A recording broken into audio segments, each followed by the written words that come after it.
Estos dies s'ha presentat Xarop, la xarxa d'organitzacions progressistes valencianes.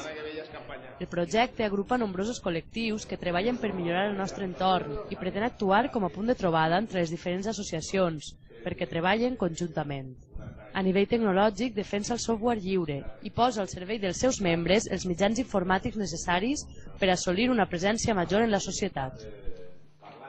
És un projecte que portem temps pegant-li voltes en el sentit de millorar el que és la coordinació entre totes les associacions,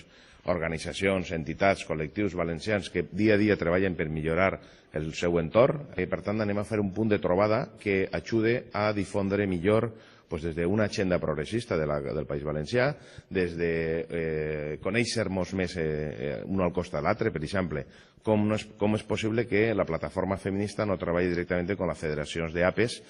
perquè és un tema que clarament poden treballar conjuntament. Anem a ajudar a posar en contacte. I hem incorporat sobretot les noves tecnologies de la societat de la informació per a millorar la informació interna, externa, millorar la participació de les pròpies associacions i també la presència en la societat d'aquestes organitzacions que a vegades no tenen els mitjans que tenen el món de l'empresa o el món de la gent que no ha sigut d'alguna forma, que no ha sigut client del poder, que és algo que ens té habitual el Partit Popular a que moltes de les associacions